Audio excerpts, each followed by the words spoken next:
Moikka! Mun nimi on Anu ja tää video on kuulumisia ja kokemuksia meidän kausityöjaksolta Lapissa. Tää alkaa täältä varusvarastolta, joka on yksi mun työpaikoista tänä vuonna tai tänä kautena. Tuu kattoo, mitä kaikkia muita hommia me tänä vuonna tehdään ja mitä me tänä vuonna asutaan.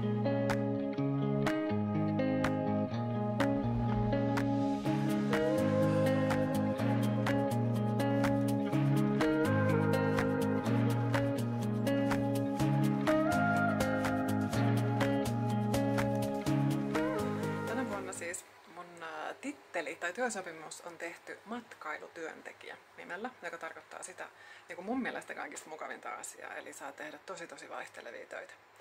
Ja nyt tänään ja huomenna illalla mä päivystelen täällä varusvarastossa.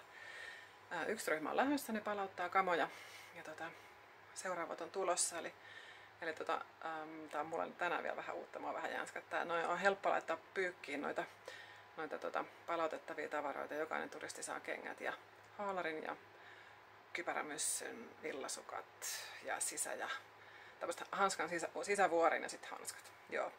Niin niitä on helppo palautella. Nyt mun pitäisi se, mikä mua jännittää, on sitten vaatteiden sovittelu, erityisesti toi koko, että meneekö vyötäröltä kiinni, niin se on vähän semmoista sensitiivistä, mutta katsotaan miten muidun käy. Mutta siis ihan tosi kivaa on se, että työt tänä vuonna on tosi vaihtelevia. Kun on valmis heittäytyy, niin saa tehdä tosi monenlaisia hommia.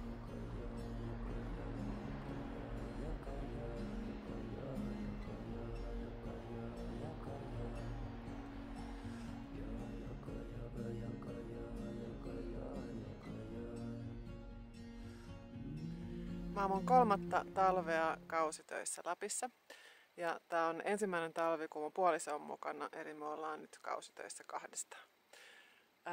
On tosi vaikea sanoa, mikä oikeastaan johti siihen, että tänne aikoinaan tuli lähettyä. Siis se oli varmaan kännykän some-feedissä joku tämmönen tule kokemaan Lappi, jolloin se sitten jotenkin pysähdytti. Mulla ei ole mitään siis tämmöistä talviurheilu, suurta rakkautta tai muutenkaan en ole talvisin Lapissa matkailu. Kesällä on täällä käynyt ja vaeltanut, mutta muuten talvinen Lappi oli mulle tänne lähtiessä uusi asia. Mutta jotenkin tähän on nyt täydellisesti koukahtanut ja täältä on löytynyt semmoinen uusien ihmisten heimo. Eli mä en ole hoksinut, että niin moni ihminen työskentelee matkailualalla sillä tavalla, että niitä töitä tosiaan on vaan kausittain. Osalla se on joulu ja osalla se on kevät ja kesä ja ruskaankin löytyy. Eli kausitöitä on ihan jokaiselle vuoden ajalle. Mulla on tällä hetkellä kokemusta talvesta ja ihan sitten kesäisistä töistä. Jotenkin, vaikka en mikään talviurheiluihminen olekaan, tai mä en usko, että mä esimerkiksi hiihdän tänä vuonna kilometriäkään, niin tässä talvisessa Lapissa ja tässä rauhassa, hiljaisuudessa, tämmöisessä esteisyydessä on jotain semmoista ainutkertaista, joka tekee sielulle ihan tosi hyvää.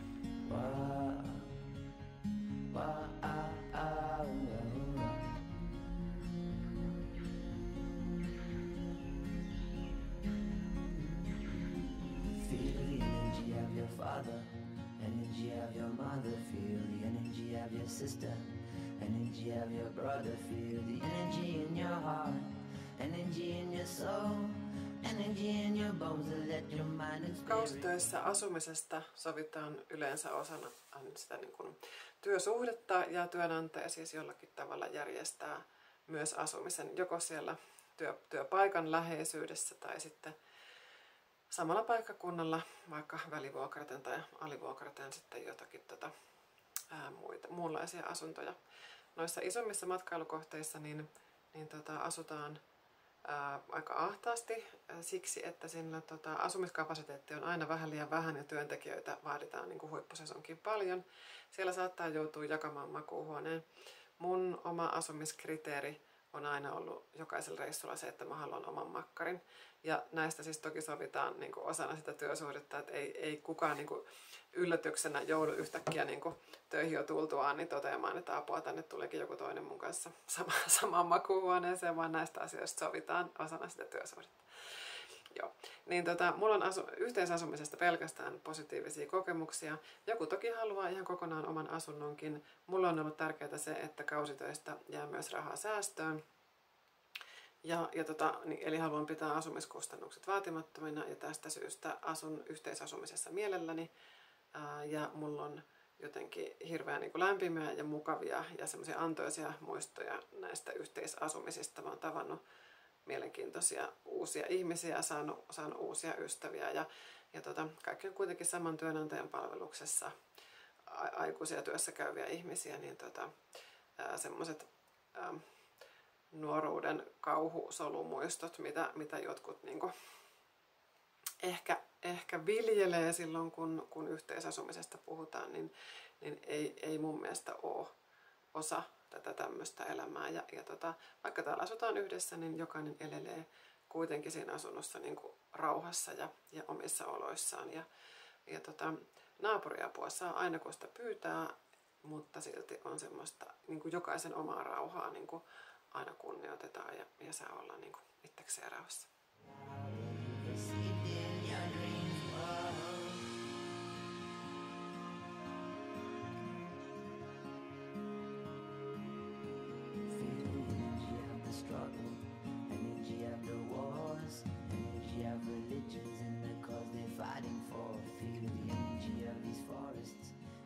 Mä koitin etsiä tästä kämpästä sellaista paikkaa, missä ei kaikuisi, missä olisi hyvä kuvata. Ja sitten myös jotain semmoista kohtaa, missä olisi riittävän valosaa. Koska nyt on kaamos ja tuolla ulkona ei niinku parhaimmillaankaan ole kuin aika tommoista harmaata. Mutta täällä siis kaikuu, koska tää on kausityöasunto. Ja kausityöasunnot on aina aika tällainen askeettisesti sisustettuja. Meidän kämpässä mukavinta on se, että täällä on kunnon keittiö, tiskikone, pakastin. Ja vaikka pinnat ei ole mitään superia, niin täällä on kiva ja niin kuin hyvä laittaa ruokaa. Joka on itselle semmoinen olennainen osa semmoista kausityöhyvinvointia. Osa asuu semmoisissa paikoissa, missä ruoanlaitto ei onnistu. Ja osalle se ei ole myöskään millään tavalla merkityksellistä. Että mullakin on ollut kämppiksi, jotka ei ole tarvinnut mitään muuta kuin mikroaaltouunin ja ovat siinä sitten lämmitelleet sen, minkä ovat halunneet. Tämä olohuone on tämmöinen hieman askeettinen, mutta eipä me täällä juuri ollakaan. Ja sitten mennään kurkkaa toi meidän makkari. Mä otin mukaan päiväpeiton siksi, että on jotenkin kiva, että on omia kodin tekstiilejä. Se tuntuu niin kuin sillai kotoiselta. Meillä on tällaiset tosi hienot yöpöydät, jossa oli noita tavaroita mukana kun tultiin. Ja tänne ei nyt muita oikein mahu. Mulle on tärkeää, että on mukana myös siis käsitöitä varten toi lamppu. Eli mä voin missä tahansa kutoa. Ja sitten jotenkin tänne otan mukaan myös kaikki semmoiset tyynyliinat, joita välttämättä ei sitten kotona ehkä ihan joka päivä käyttäisi. Tuolta löytyi kaapista tommoset tähän meidän huoneemme teemaan sopivat kivat verhot. Ne sopii tämän meidän päiväpeiton kanssa mukavasti. Ja meillä on tällä hetkellä 1 kämppis tässä ja toinen on tulossa. Eli meillä on 3 makkaria, joista 2 on nyt asutettuna. Ja vuokramme maksetaan tästä asunnosta tai tuosta makkarista siis 270 ja se sisältää sähköt ja vedet ja autopistokkeet sun muut ja tuolla alhaalla on sitten vielä sauna. Mun mielestä edullista ja sopivaa.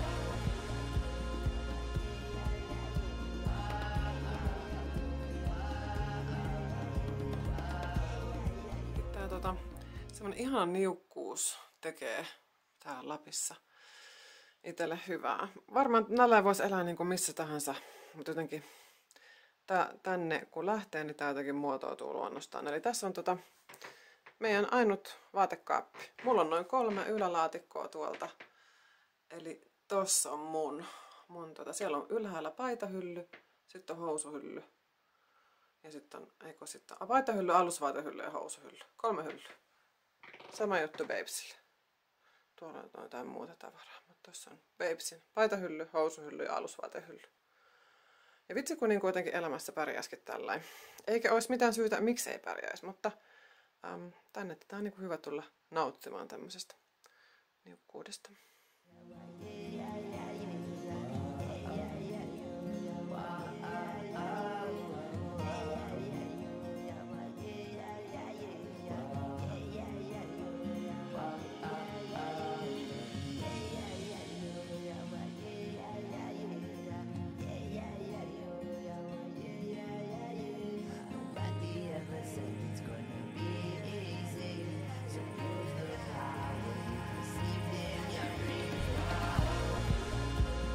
Jahas, tästä toivin päästä.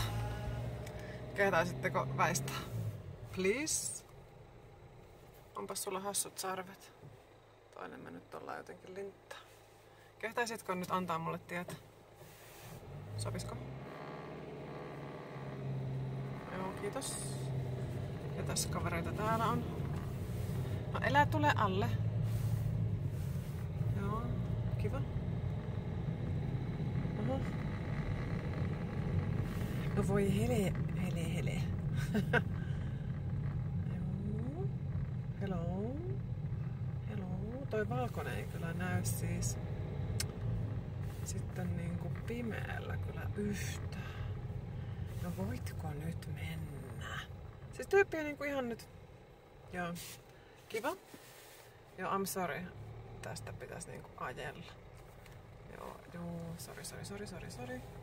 Noniin, yes. Nyt päästään toi.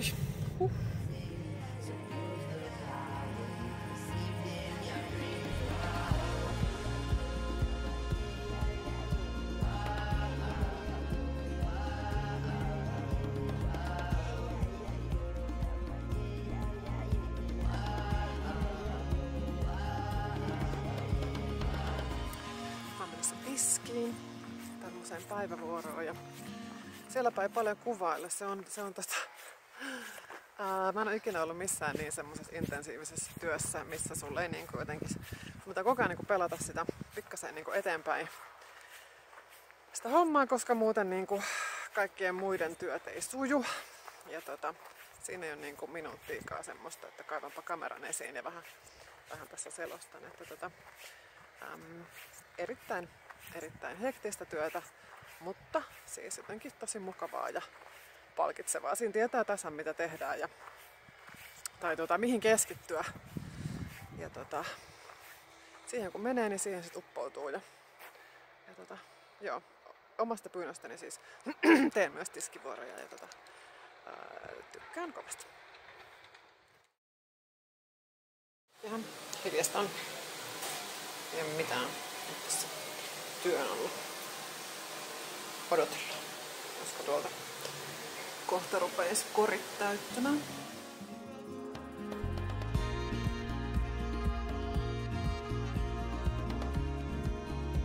Tai siis tuntuu tosi oudolta, että on semmoinen työtehtävä tai työvuoro, jonka johon sisältyy siis tosi paljon odottelua. Koska siis jos on ihminen koulutukseltaan hoitaja, niin työvuorot on ollut semmosia, että suurin ongelma on se, että miten ihmeessä kerkii tehdä siis ihan kaiken, mitä se vuoron aikana niin pitäisi tehdä. Ja nyt kun homma on tätä kuskin hommaa, niin nyt sitten vartoillaan, että haluaisiko joku turisti mahdollisesti mökillensä kyydin vai olisiko tänään semmoinen ilta, niin kuin aika yleisesti vissiin on, että on niin leuto keli, että ne mieluummin käveleekin, mutta koska heille on packageissa luvattu mahdollisuus, niin sitten täällä odotellaan, että haluaisiko joku kyydin. Mutta siis tää on tosi outoa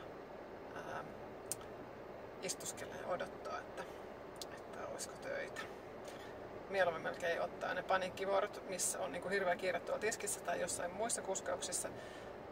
Ja toisaalta sitten näitä osaa arvostaa kuin kumpiakin. On semmosia super hiljaisia vuoroja täällä autoratissa ja sitten on semmosia tosi hektisiä vuoroja tuolla ravintolassa. Niin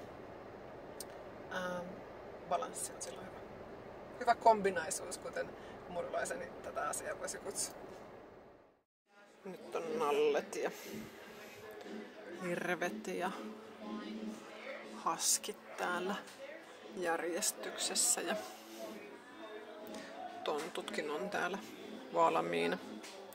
No ja nämä pallot piti laittaa tonne vähän suojaan, ettei ihan pikkukätoiset käy näitä ravistelemassa, mutta nyt on hyllyttäjä saanut nauttia matkamuistomyymälässä työstä.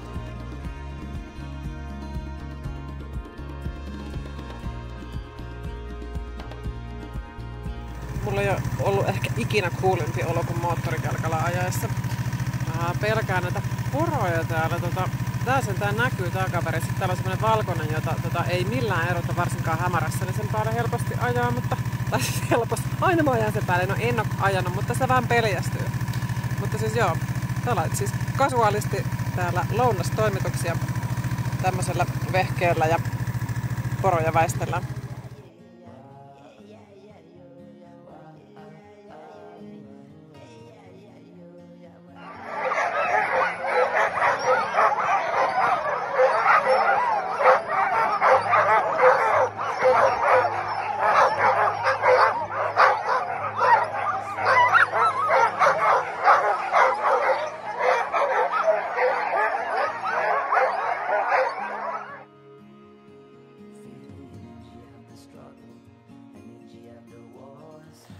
Hirveästi väsytti tänä aamuna. Ei olisi millään jaksanut nousta eikä lähteä töihin. Ja sitten mä tein semmosen todella merkillisen havainnon, että raitis ilma ja liikunta virkistää. Ja nyt kun täällä on puolitoista tuntia jumpannut näitä laukkuja, niin nyt ei väsytä enää yhtään. Että, joo, vaikka ei siis päivä paista, aurinko nousee seuraavan kerran 3 viikon päästä, mutta silti raitis ilma ja semmonen aamujumppa, niin joo, se tekee ihmiselle hyvää. Tommonen laukkukasa on tästä ajeltu ja vielä on auto tyhjennetty ja yksi keikka vielä. Sitten saadaan taas yksi ryhmä kotimatkalle ja sitten päästään odottaa seuraavia.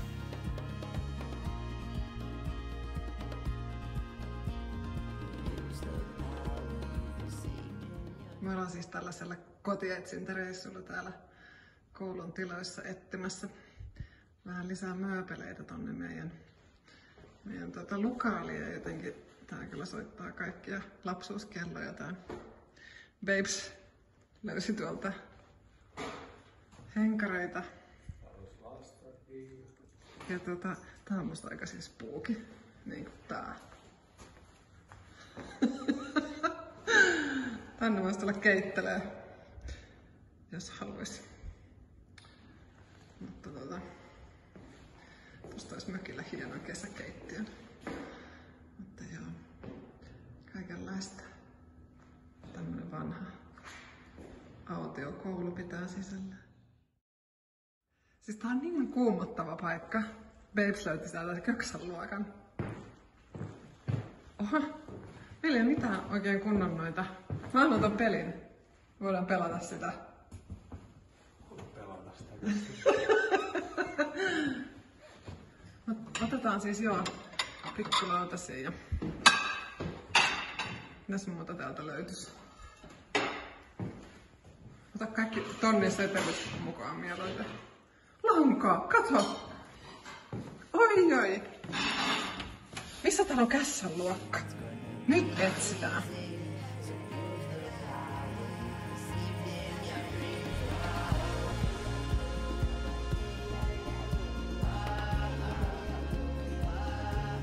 Kiva kun katoit.